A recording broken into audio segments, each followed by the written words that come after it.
Alhamdulillahirabbil alamin wa bihi nasta'in wa la umuri dunya waddin wassalatu wassalamu ala asrafil anbiya'i wal mursalin wa ala alihi wa ashabihi wa man tabi'ahum bi ihsanin ila yaumiddin. Asyhadu an la ilaha illallah wahdahu la syarika lah wa asyhadu anna Muhammadan abduhu wa rasuluhu alladzi la nabiyya ba'da amma ba'd. Faqad qala Allah Ta'ala fi kitabihil karim, a'udzu billahi minasyaitonir rajim, ya ayyuhalladzina amanu taqullaha haqqa tuqatih wa la tamutunna illa wa antum muslimun. Wa qala aydan huwallazi khalaqal mauta wal hayata liyabluwakum ayyukum ahsanu amala. Al-ayat. Wa qala Rasulullah sallallahu alaihi wasallam, ajaban li amril mu'min, inna amruhu kullahu lahu khairun, min asobatu sarra'u syakara wa kanat khairan lahu, wa in asobatu durra sabara wa kanat khairan lahu. Hadirin wal hadirat, qaimin qaimat, jamaah qiyam Ramadan Yayasan Majelis Al-Dzakir yang insyaallah dirahmati Allah Subhanahu wa taala.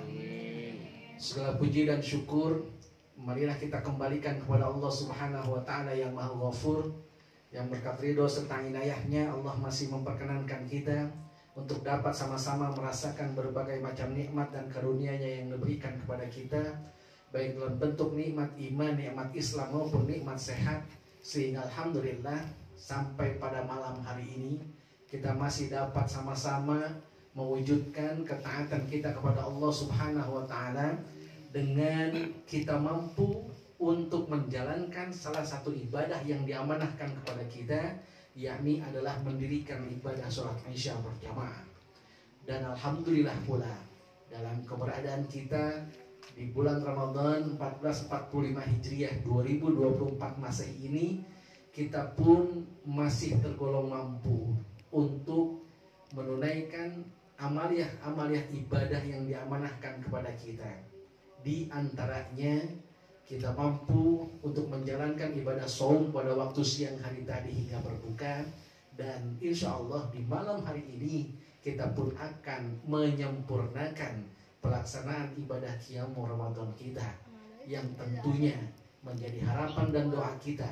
Sekian banyak amaliyah ibadah yang mampu kita laksanakan adalah mudah-mudahan menjadi amaliyah terbaik kita yang insya Allah akan diterima dan diridhoi Allah Subhanahu wa taala.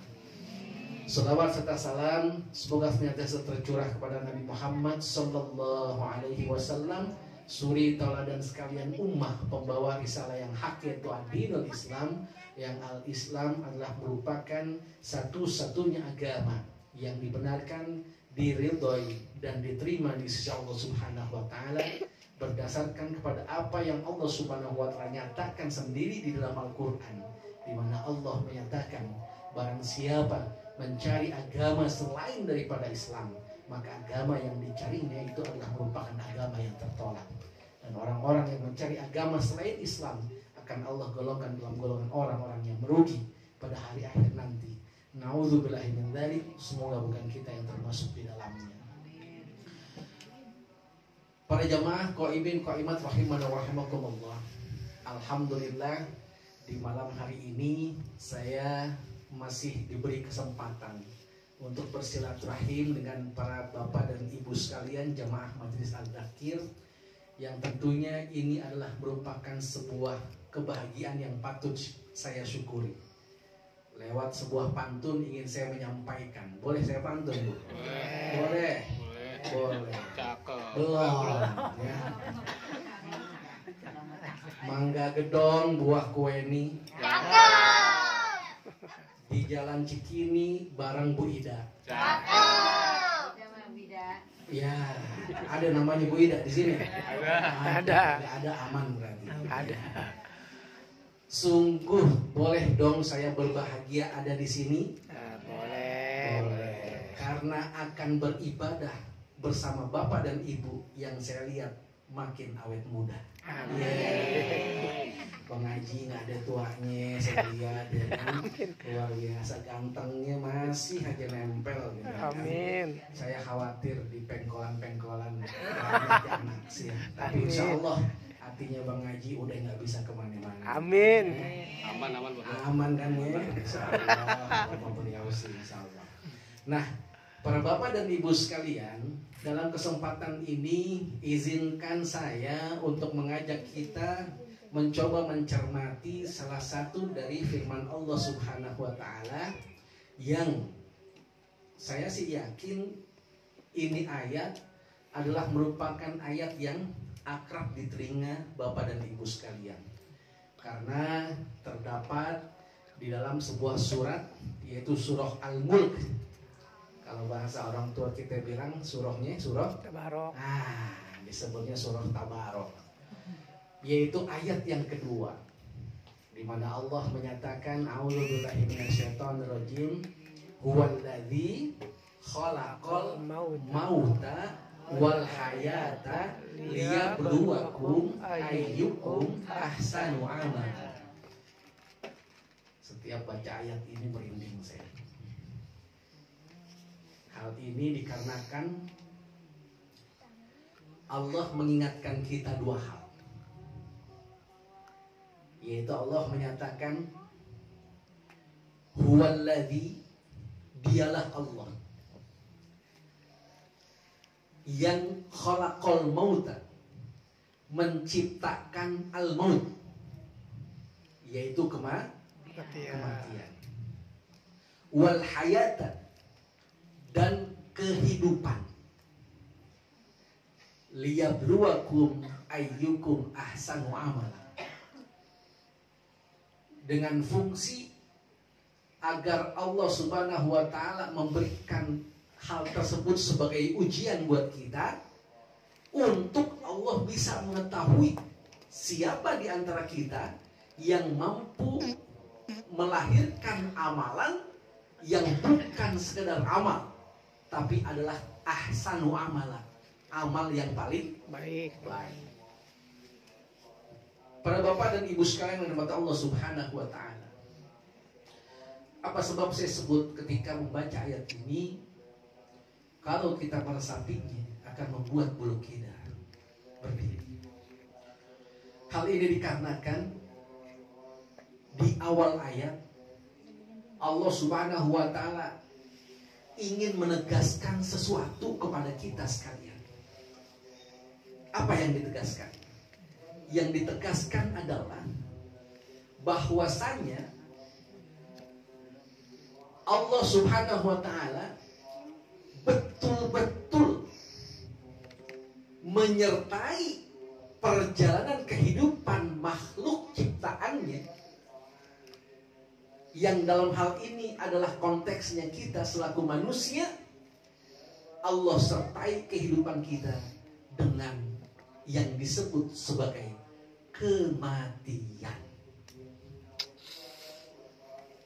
Yang ini Allah tempatkan di awal ayat, huwallazi khalaqal mauta wal hayata. Allah sebut kematian dulu, baru kehidupan. Bisa nggak kira-kira seharusnya Allah balik aja? Bisa nggak kira-kira? Bisa. Huwallazi khalaqal hayata wal mauta, kan begitu. Kenapa yang terjadi justru realnya Allah menyatakan huwallazi khalaqal mauta, disebut kematiannya dulu baru kehidupan. Hal ini dikarenakan tentunya ada pesan di dalamnya. Apa pesannya? Setidaknya Allah ingin mengingatkan kita, hei manusia-manusia yang Allah sudah perkenankan untuk bisa hidup, jangan terlena.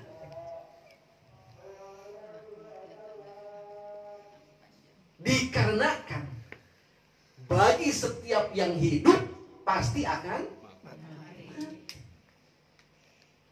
Dalam ayat lain Allah pernah menyatakan tentang hal yang demikian. Sehingga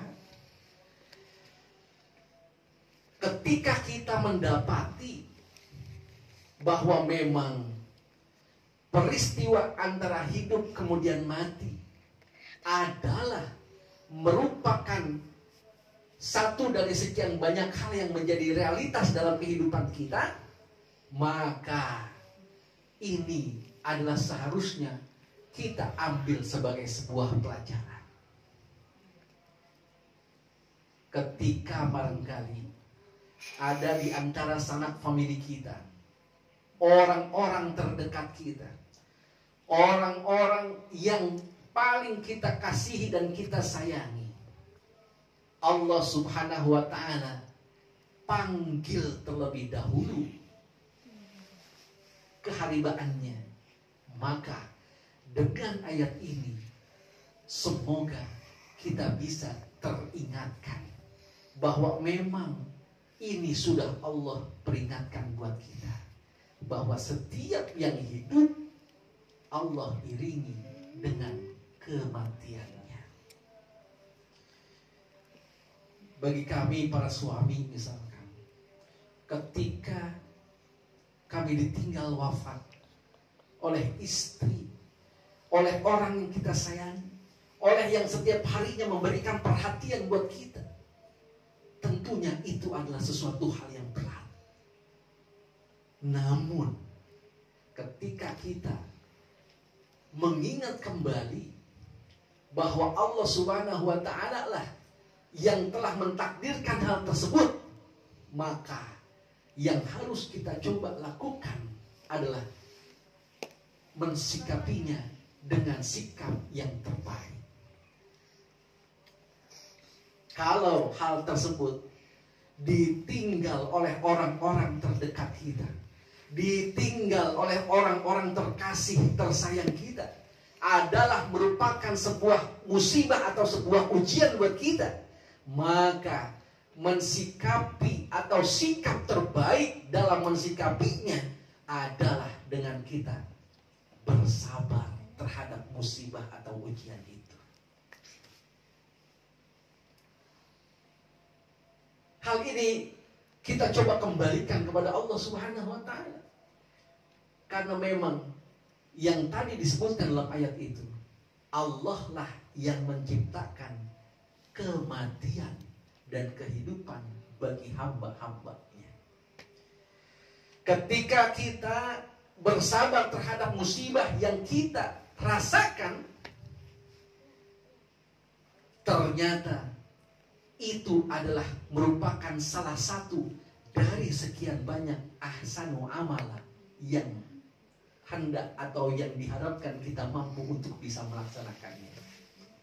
Kenapa itu tergolong ke dalam golongan ahsanu amala, amal yang paling baik? Hal itu dikarenakan adalah merupakan salah satu dari dua sifat atau karakteristik sosok orang yang beriman yang pernah dinyatakan oleh Rasulullah SAW. Rasul pernah menyatakan, ajaban li amril mu'min, inna amruhu kullahu lahu khairun, wa laysa dzalika li ahadin illa li mu'minin, kata Rasul.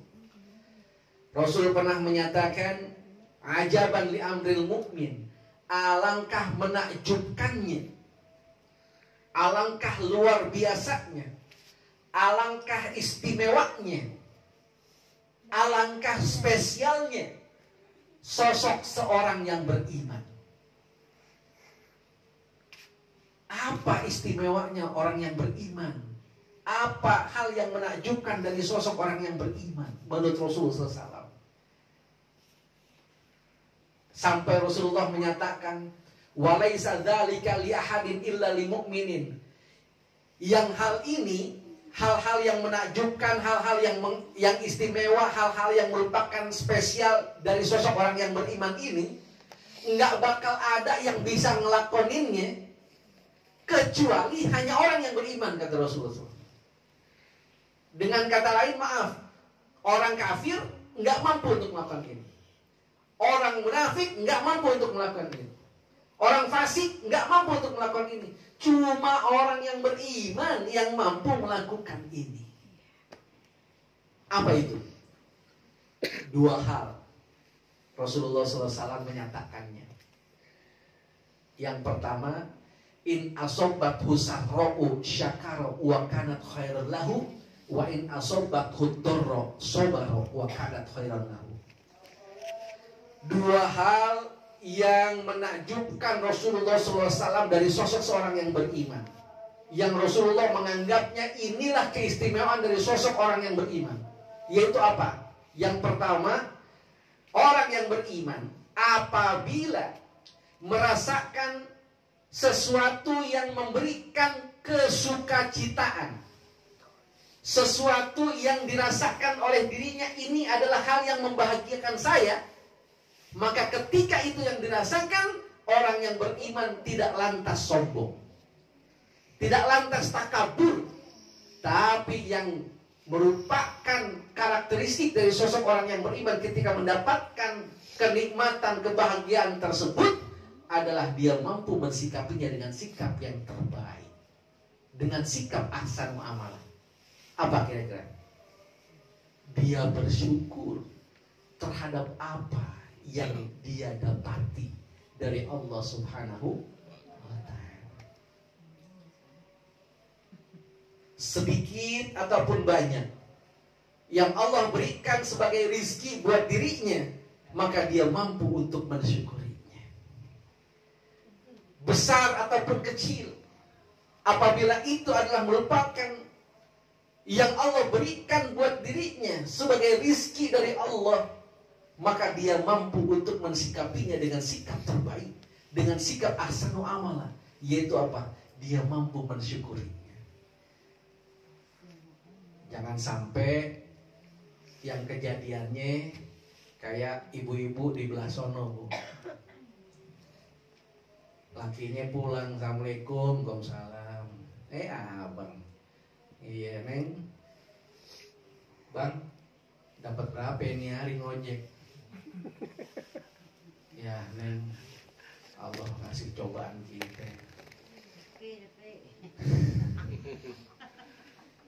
Sampai gini hari sore maksudnya pas dia pulang, abang cuma dapat 10.000 nih.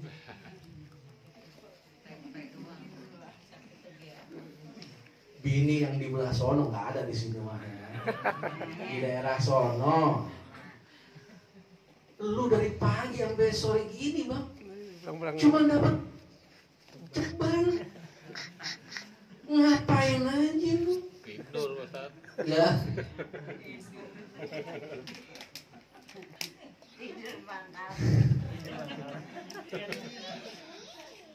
Laki kira-kira pagi sampai siang sampai sore udah usaha segitu beratnya, nyampe rumah dimaki-maki, dioceh-ocehin, kira-kira gimana Bu?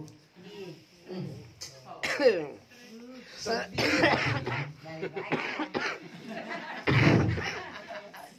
Kenapa cerita begini ada yang batuk? Itu belah sono, bini yang di kampung di belah sono. Tapi kalau para bini yang ada dibina, ditempa oleh para guru-guru yang ada di majelis Az-Zakir, nggak bakal begitu. Amin. Beda. Tiap hari kajian. Karena udah kelihatan dari muka-mukanya. Amin. Muka-mukanya muka tatakan Quran semuanya.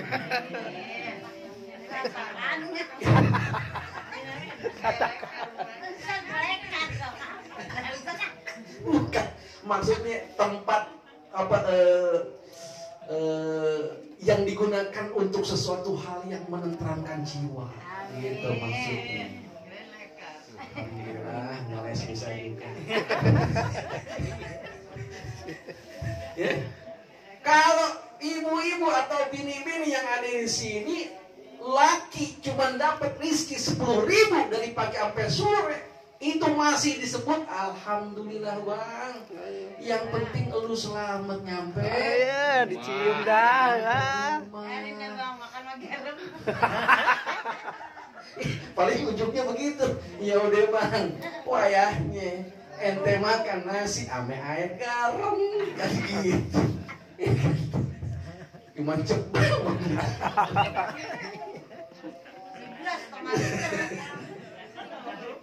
Apalagi gini hari beras mahal. minyak mahal, ikan dan seterusnya. Tapi insya Allah ya, kalau istrinya istilahnya orang-orang yang memang ditempa ya, dididik sedemikian rupa oleh guru-guru yang ada di Majelis Al-Zakir, insya Allah mampu untuk mensyukuri seberapapun rizki yang didapati, baik oleh suaminya maupun oleh dirinya sendiri. Enggak peduli besar, enggak peduli kecil, enggak peduli banyak, enggak peduli sedikit.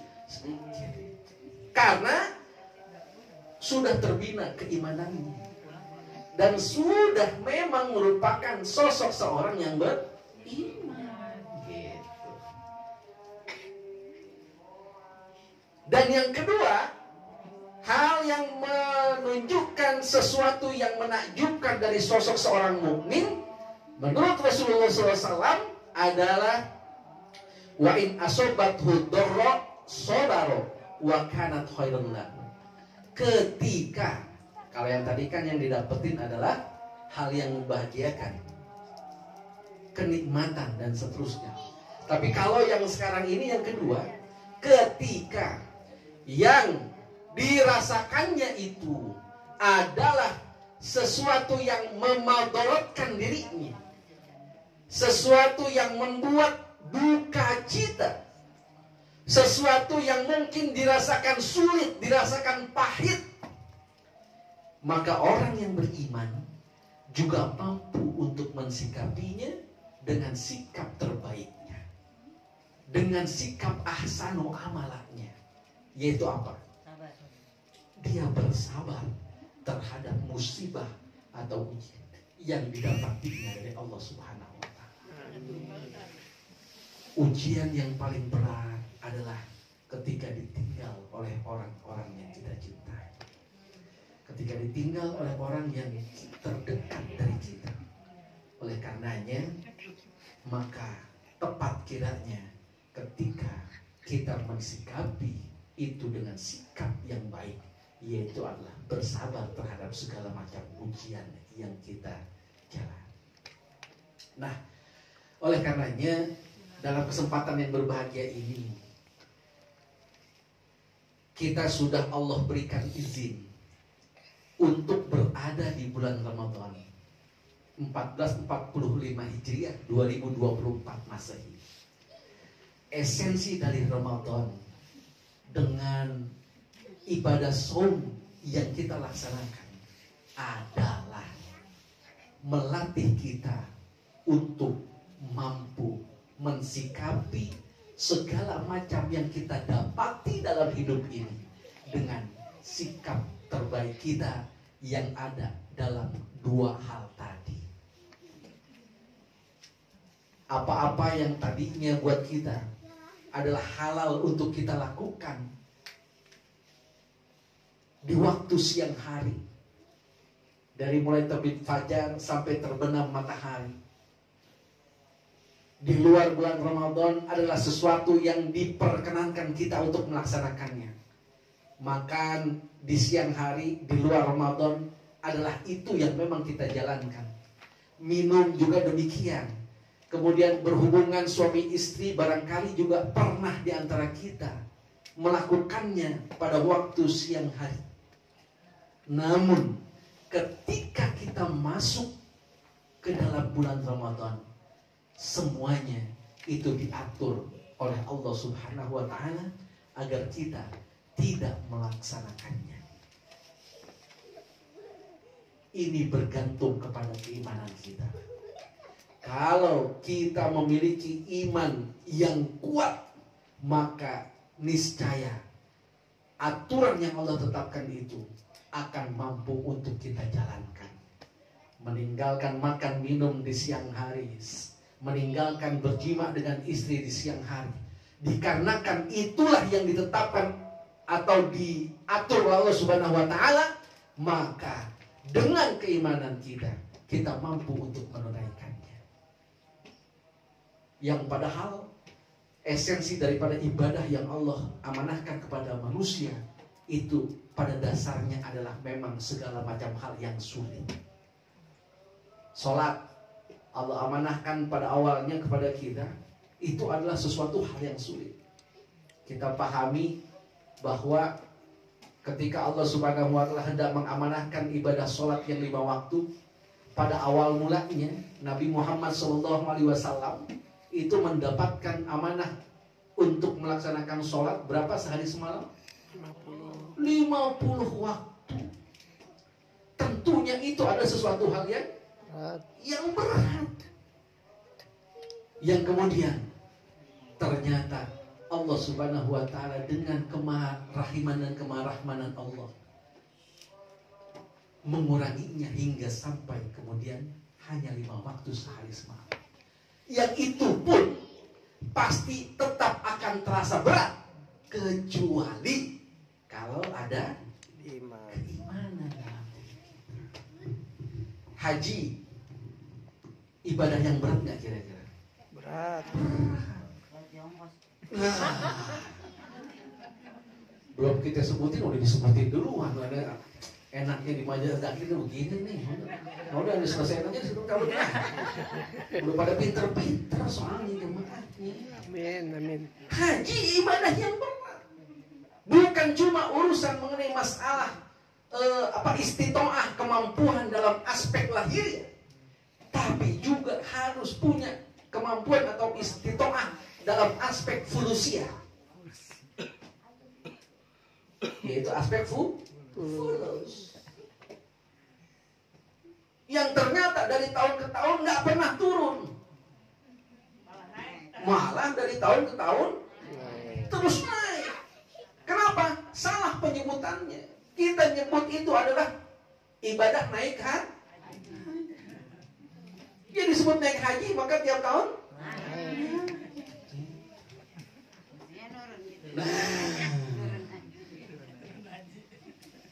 mestinya kita sebut itu turun haji. Biar mudah-mudahan tahun besok tuh.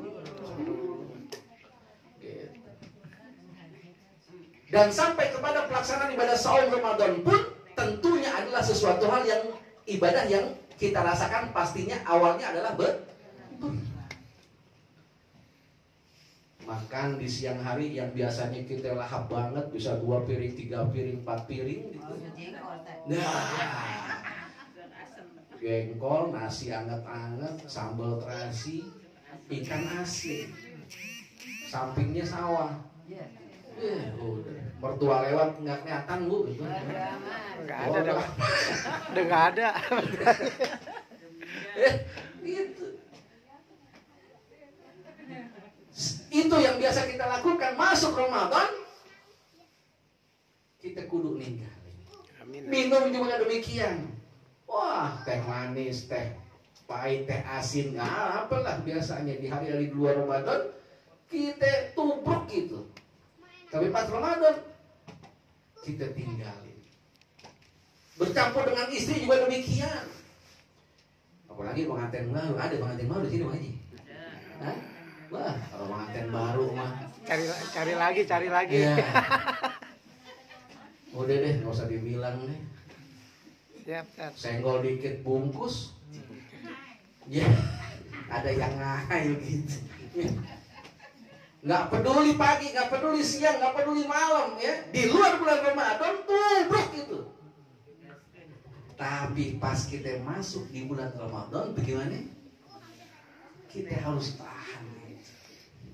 Nah, itu sesuatu yang kalau kita istilahnya nggak punya keimanan, nggak bakal kita mampu melaksanakan itu. Namun karena kita punya iman, insya Allah kita mampu melaksanakan itu. Amin. Alhamdulillah, itu adalah yang perlu untuk kita muhasabah. Amin. Yang mudah-mudahan berbekal keimanan, maka insya Allah kita dapat untuk menjalankan apa yang Allah tetapkan itu, bersyukur terhadap apa yang Allah berikan dari kenikmatan, dan kita mampu bersabar dari apa yang Allah berikan dalam bentuk ujian. Akhirul kalam, kita coba bermunajat kepada Allah Subhanahu wa Ta'ala agar Allah berkenan untuk menjadikan kita dalam golongan orang-orang yang beriman, yang mampu mempunyai sikap mampu bersyukur terhadap kenikmatan, dan kemudian mampu untuk bersabar terhadap segala macam ujian. Rabbana la tuzigh qulubana ba'da idh hadaitana wa hab lana min ladunka rahmah innaka antal wahhab. Rabbana zalamna anfusana wa illam taghfir lana wa tarhamna lanakunanna minal khasirin. Rabbana atina fid dunya hasanah wa fil akhirati hasanah wa qina adzabannar. Walhamdulillahi rabbil alamin. Assalamualaikum warahmatullahi wabarakatuh.